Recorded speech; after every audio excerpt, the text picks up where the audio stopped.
Hello viewers, আসসালামু আলাইকুম। Welcome back to my channel. আজ আমি আপনাদের দেখাবো কিভাবে সবজি দিয়ে স্বাস্থ্যকর পাকোড়া তৈরি করা যায়। এই পাকোড়াটা তেলে ভাজা হলেও এটা কিন্তু সবজি দিয়ে করা, তো এই জন্যই স্বাস্থ্যকর পাকোড়া বলছি। আশা করছি রেসিপিটি আপনার ভালো লাগবে। তো চলুন দেখে নেওয়া যাক। এখানে আমি কয়েক রকমের সবজি নিয়েছি। আমি এখানে গাজর আর আলু দুটোর খোসা ছাড়িয়ে নিয়েছি। তারপর আমি পেঁয়াজটাকে একটু বড় বড় করে কুচি করে নিচ্ছি। পেঁয়াজটা একেবারে কুচি না করাই ভালো।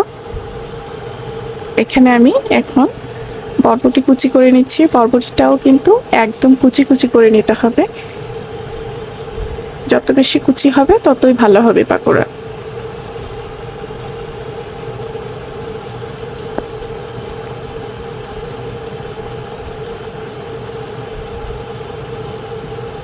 এখন আমি এটাকে একটা মিক্সিং বলে নিয়ে নিচ্ছি। তারপর আমি একটা আলু নিয়ে নিয়েছি।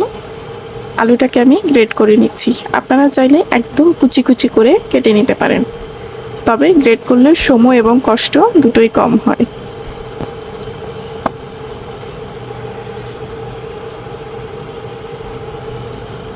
এখন আমি আলুটাকে একটা বাটিতে নিয়ে নিচ্ছি এবং ধুয়ে পানি ঝরিয়ে বরবটির সাথে রেখে দিচ্ছি। তারপর আমি গাজরটাকেও গ্রেট করে নিচ্ছি। গাজরটা কিউব করেও দিতে পারেন চাইলে, তবে গ্রেট করে নিলে টেক্সচারটা ভালো আসে পাকোড়ার।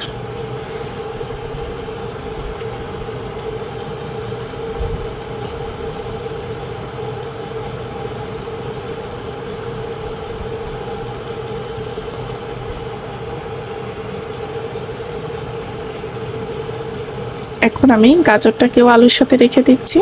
এরপর আমি দিয়ে দিচ্ছি কয়েকটা কাঁচামরিচ স্বাদ মতো।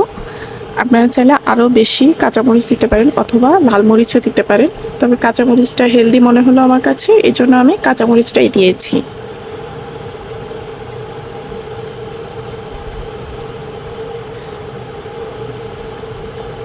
আমার সবগুলো সবজি কুচিয়ে নেওয়া হয়ে গেছে। এখন আমি এখানে নিয়ে নিয়েছি একটা ডিম, হাফ কাপ ময়দা, 1 কাপ চালের গুঁড়া। চালের গুঁড়া দেওয়ার ফলে পাকোড়াটা একদম ক্রিস্পি হবে এবং অনেকক্ষণ মুচমুচে থাকে। এখন আমি একটা ডিম ভেঙে দিয়ে দিয়েছি। তার মধ্যে দিয়ে দিচ্ছি 2 চা চামচ লবণ। তারপর আমি এটাকে ভালো করে চামচের সাহায্যে মেখে নিচ্ছি। এখন আমি এর মধ্যে দিয়ে দিচ্ছি হাফ কাপ ময়দা। তারপর আমি দিয়ে দিচ্ছি 1 কাপ চালের গুঁড়া। আপনারা চাইলে ময়দার পরিবর্তে এখানে বেসন দিতে পারেন, বাট চালের গুঁড়াটা কিন্তু স্কিপ করা যাবে না, তাহলে পাকোড়াটা মুচমুচে হবে না।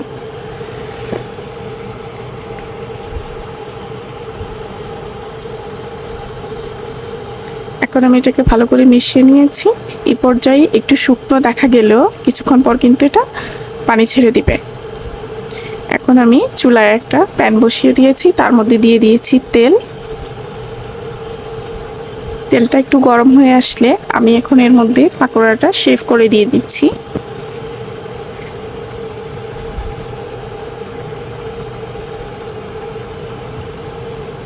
খুবই সহজ এবং ঘরে থাকা কিছু উপকরণ দিয়ে এই পাকোড়াটা তৈরি করা যায়।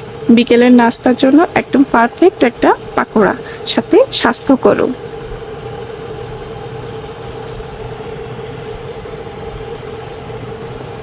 এটাকে আমি চুলার আঁচটাকে একদম মিডিয়াম লো করে রেখেছি এবং ভাজতেছি।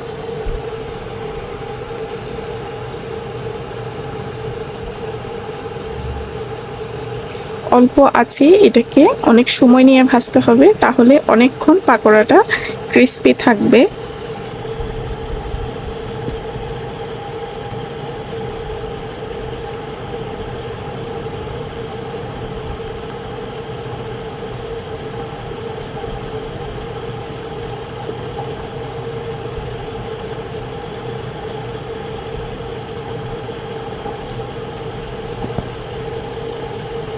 আমার পাকোড়াটা প্রায় হয়ে গেছে, বাট আমি এটাকে আরেকটু মচমচা করে ভেজে নিব।